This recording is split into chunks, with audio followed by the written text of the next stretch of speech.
नमस्कार दोस्तों, आप देख रहे हैं कहानी जंक्शन एक्सप्रेस। यहां हर कहानी एक नया मोड़ लेती है, दार, सस्पेंस और राज से भरी। अगर आपको ऐसी कहानियां पसंद हैं जो रातों की नींद चुरा ले, तो चैनल को सब्सक्राइब और वीडियो को लाइक करना ना भूलें। तो चलिए कहानी जंक्शन एक्सप्रेस से रवाना होते हैं। गाजियाबाद का एक आम सा लड़का अजय, जो पहली बार नोएडा अपनी नई जॉब के लिए शिफ्ट हो रहा था। कम बजट और अनजान शहर, उसे बस एक सस्ता कमरा चाहिए था जहां वो आराम से अपना नया सफर शुरू कर सके। इसी बीच उसका पुराना दोस्त मयंक मैसेज करता है, कैलाश रेजिडेंसी देख लेना, बिल्डिंग पुरानी है पर बजट में मिल जाएगी, बस थोड़ा संभल कर रहना। अजय हंसकर जवाब देता है, क्यों, भूत प्रेत हैं क्या वहां? मयंक सिर्फ इतना कहता है, कुछ नहीं भाई, पहले दिन एडजस्ट कर लेना। लेकिन शायद वही एक लाइन उस रात की असली शुरुआत थी। अजय शाम को ही बिल्डिंग देखने पहुंच जाता है। बाहर से बिल्कुल साधारण, लेकिन अंदर कदम रखते ही एक अजीब सी ठंडक और धूप बत्ती की हल्की महक फैल जाती है। रिसेप्शन पर बैठी एक बुजुर्ग वॉचमैन औरत बिना ऊपर देखे कहती है, कमरा 207 खाली है, ज्यादा पूछना मत, 1 महीने का एडवांस दे और चाबी ले जा।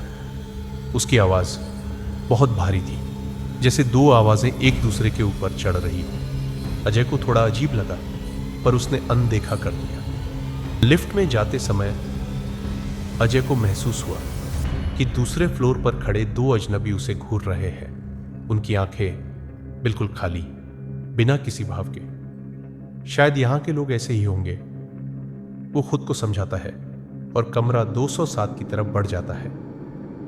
कमरा खुलते ही अंदर चंदन के धुएं की हल्की खुशबू। कमरा साफ सुथरा और शांत। अजय थक चुका था, सामान सेट करके सीधा बिस्तर पर लेट जाता है। लेकिन उसे नहीं पता था कि आज की रात उसकी जिंदगी की सबसे खतरनाक रात होने वाली है। 2:07 सुबह, टिक टिक टिक।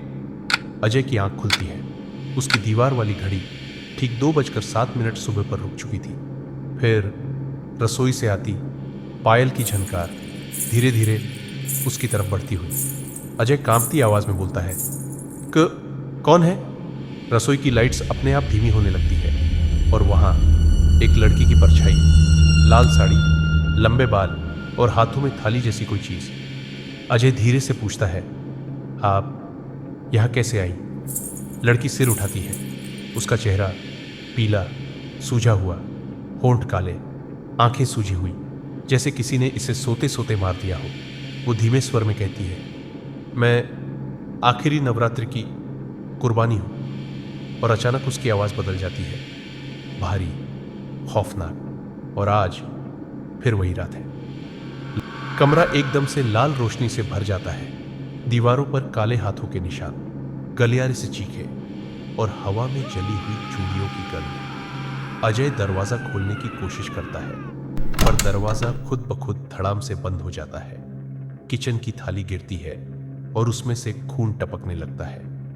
लड़की का शरीर धुएं में बदलकर ऊपर उठता है और उसके पीछे कई औरतों की जली हुई परछाइयां, लाल आंखें, टूटे हुए हाथ, सड़ी हुई आवाजें। अजय खिड़की तोड़कर बाहर कूदता है। धुआं, आग, टूटती सीढ़ियां और पीछे से आती उन औरतों की चीखें।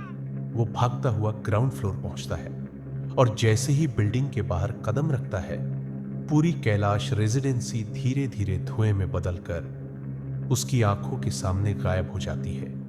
अजय सड़क पर गिर पड़ता है। अगली सुबह अजय पुलिस के साथ फिर उसी जगह पहुंचता है, लेकिन जहां बिल्डिंग थी वहां सिर्फ एक खाली मैदान। पुलिस इंस्पेक्टर कहता है, यहां 12 साल से कोई बिल्डिंग नहीं है, ये जमीन तो कोर्ट केस में पड़ी है।